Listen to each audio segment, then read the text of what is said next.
From MTN News, you're watching Montana This Morning. Some Bozeman residents speak out at a city commission meeting in opposition to expansion of Kagi Boulevard. Their complaints and suggestions coming up.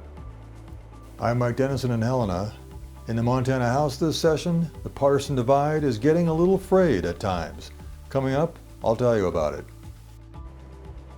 Well, good morning. It is 6:30. You are watching Montana This Morning, and we are about to see a very beautiful sunrise here, I think, and hoping some people will take pictures and send it to us. Yeah, I would love that. Yeah. Hey, it's beautiful out there this morning. Most areas dealing with temperatures into the teens and 20s. There are a few areas that are a little colder than others. West Yellowstone sitting at 1 below 0 to start the morning. Mainly clear skies. We do have a few clouds out there from time to time. You can see a couple of them there. It's beautiful, though, watching that sun head over the horizon. Daytime highs into the mid to upper 40s. We may see a few areas hitting that 50-degree mark by the time you head into the afternoon. But hey, we're dealing with some pretty comfortable conditions, at least through part of the weekend. We'll talk about the shift in our weather pattern coming up in just a few minutes. Thank you, Matt. Last night, an informational session on the Kagi Boulevard reconstruction project got a lot of people talking. MTN's Gabby Crevitt tells us while there was no official action taken at the meeting, there was plenty of public comment.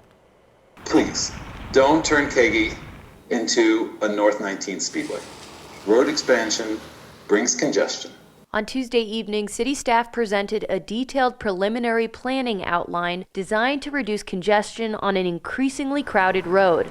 The conversation about expanding Kagi Boulevard between 19th and the intersection of Wilson and South 3rd has been going on for decades. On Tuesday night, city staff presented a plan that would widen Kagi to 4 lanes, add separate bike and pedestrian pathways for both sides of the road, and multi-lane roundabouts at major intersections. Staff said increased development on Bozeman's south side and rapid growth within the community as a whole will continue to drive up traffic counts. If I had to make a choice between 3 lanes of pavement or 5 lanes, I'd pick 3 lanes every time until you start digging deeply into the traffic counts. Commissioners fired away questions at staff, many citing specific public comment concerns. Some of those included the climate impact on widening the road. Of course, we join you in seeing the dilemma of managing Bozeman's rapid growth. However, there are many paths forward, and the problem here is not car traffic or lack of lanes.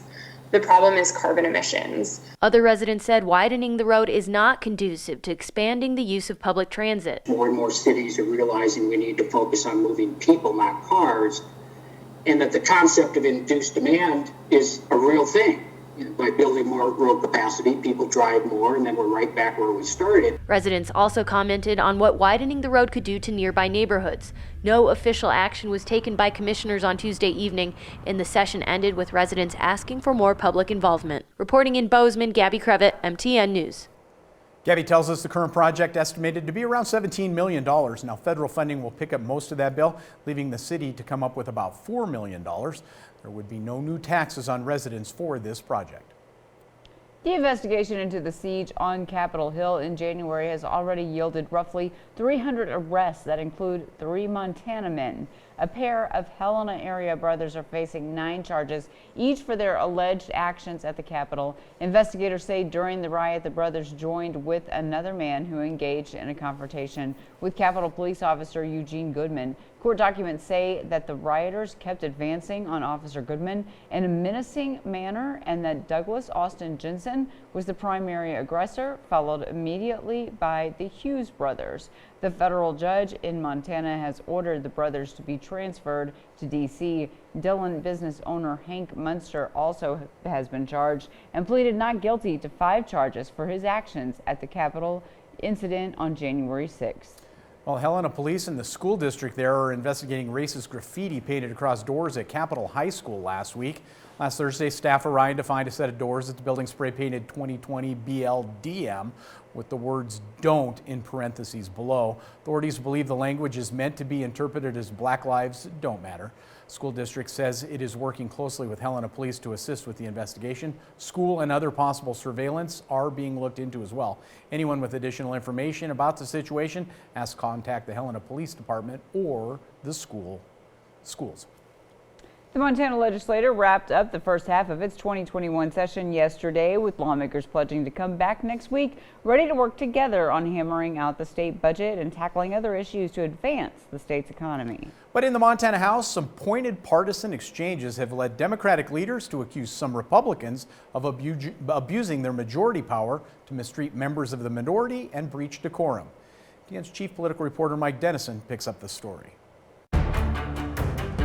At the close of last Saturday's House floor session, Democratic State Representative Mary Ann Dunwell of Helena rose to say that she'd been harassed, intimidated, and bullied when presenting a resolution 4 days earlier. Her resolution asked that Montana as a state declare white supremacist neo-Nazi violence as domestic terrorism. As Dunwell attempted to make a point after some tough questions by Republicans on the House Judiciary Committee, Chairman Barry Usher cut her off. Now you're muted and I will speak. And if you continue, I'll just drop you off the call. As the sponsor, you do not have any point of privilege. It's not appropriate in this committee. It's not appropriate as you as the sponsor. Are we clear? The combative hearing continued and ended with Usher not allowing Dunwell to close. Republicans on the panel immediately voted to kill the bill. House Democratic leaders later denounced the treatment of Dunwell as disrespectful and malicious, but said it wasn't an isolated incident. During floor debates, Republican chairs have sometimes disallowed Democratic comments, saying they're not specifically on the bill. One such exchange prompted this response from Representative Jonathan Windyboy when he was told not to mention racism during a debate on a bill banning sanctuary cities. Racism does exist here. I know because I got surrounded by 5 cops 2 months ago in the city. Representative, we're not saying racism doesn't exist. We're trying to stay to the language of the bill. Let me finish. I'm not being censored, I told you, and I'm not going to sit down and shut up. 10 days ago, Representative Marika Farrell of Helena stood to object to what she saw as disrespectful treatment of fellow Democrat Jim Keene of Butte on the House floor. People were shouting out and saying things to the point where it sounded like heckling.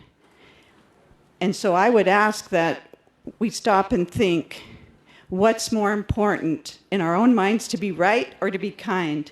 And just this week, Republican Representative Derek Skees of Kalispell apologized for ramming through a bill in committee without allowing Democrats to vote, an action that was reversed on Monday when Democrats did get to vote. On the House floor earlier that day, Republican House Majority Leader Sue Vinton of Billings said her caucus regretted that action and urged all members to remember decorum. We all agree that this House is deserving of our respect and civility, even during the most stressful of times. Looking forward, House Republicans pledge to redouble our efforts to conduct ourselves in a manner befitting the People's House. Yet Vinton also fired off a letter Monday blasting Representative Dunwell, saying she had impugned the reputation and character of Republican House members and could be subject to censure. Dunwell told MTN News that Republicans could censor her if they like, but would not silence her.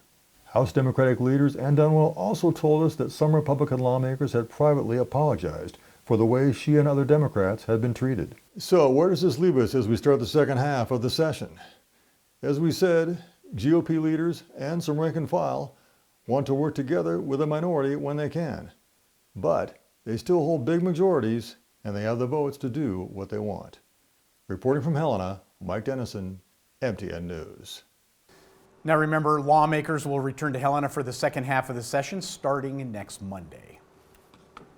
More to follow on that. Indeed. Sure. I believe you'll hear from House and Senate leadership coming up this weekend in our Face the State segment with Mike Dennison. On Fantastic. Well. So more to follow I hope on that. we all can get along and make some progress. Wouldn't hurt. Wouldn't hurt at all. Well, coming up here on Montana this morning, there's a warning out that a specific brand of flea and tick collars may be leading to a severe reaction and even death in some pets. What to watch out for, that is coming up. But first, let's check in with Tony DeCopel to see what's coming up at 7 o'clock on CBS This Morning.